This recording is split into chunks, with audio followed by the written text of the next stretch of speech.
Salam sigap dan shalom. Renungan kita pada hari ini, Kamis 6 April 2023, berjudul Menderita dengan Bersukacita Saat Berjalan dengan Tuhan.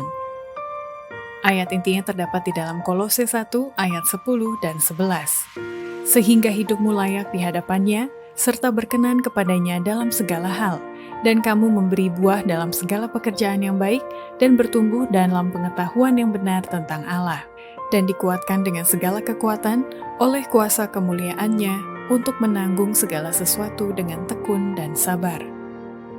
Pena Inspirasi menuliskan yang dimaksud dengan judul renungan kita pagi ini, menderita dengan bersukacita saat berjalan dengan Tuhan, adalah sebuah panggilan kehidupan yang praktis agar kita bisa senantiasa bersukacita melewati kesukaran sebagai faktor yang menunjang kebahagiaan sejati dan sarana untuk memulihkan hubungan kita secara vertikal kepada Tuhan dan horizontal dengan sesama sebagai berikut. Pertama, alasan kita harus siap menderita dengan bersukacita saat berjalan dengan Tuhan karena saat belas kasihan yang berharga sedang mau ditutup.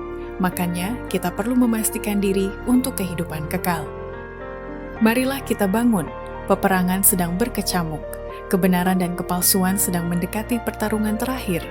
Marilah kita berbaris dan berjalan di bawah panji-panji Raja Immanuel yang berlumuran darah itu, dan berjuang mempertahankan iman dan memenangkan penghormatan, karena kebenaran akan menang, dan kita akan lebih daripada pemenang melalui Dia yang mengasihi kita. Saat belas kasihan yang berharga sedang mau ditutup, marilah kita memastikan diri untuk kehidupan kekal, agar kita memuliakan Bapa kita yang di surga dan menjadi sarana penyelamatan jiwa-jiwa yang telah ditebus Kristus.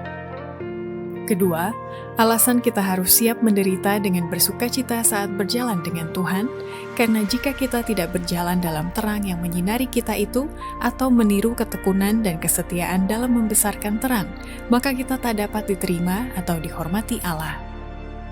Kita tak dapat diterima atau dihormati Allah dengan memberikan pelayanan yang sama, atau melakukan pekerjaan yang sama dengan nenek moyang kita.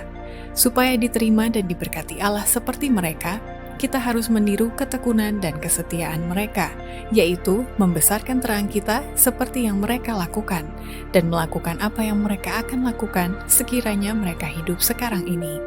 Kita harus berjalan dalam terang yang menyinari kita, kalau tidak, terang itu akan memudar.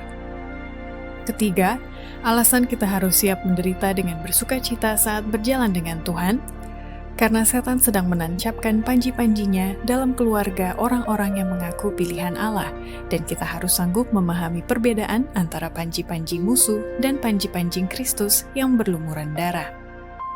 Saya melihat setan menancapkan panji-panjinya dalam keluarga mereka yang mengaku pilihan Allah.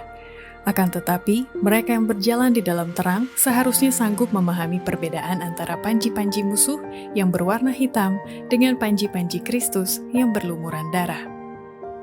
Keempat, alasan kita harus siap menderita dengan bersukacita saat berjalan dengan Tuhan, karena kendala yang menghalangi kemajuan kita tidak akan pernah lenyap di hadapan seorang yang berhenti berjalan karena mempunyai roh keraguan-raguan. Sering kehidupan Kristen terjaring bahaya, dan nampaknya sukar melakukan tugas. Imajinasi menggambarkan kehancuran di depan dan perhambaan serta kematian di belakang. Namun Allah berbicara dengan jelas, majulah. Kita harus mengikuti perintah ini, sekalipun pandangan mata kita tidak dapat menerobos kegelapan, dan kita merasakan gelombang dingin di sekitar kaki kita. Kendala yang menghalangi kemajuan kita tidak akan pernah lenyap di hadapan seorang yang berhenti berjalan karena mempunyai roh keraguan-raguan. Marilah kita menunggu sampai penghalang-penghalang itu dipindahkan agar kita dapat melihat jalan kita dengan jelas. Demikianlah renungan kita pada hari ini. Kiranya Tuhan memberkati kita semua.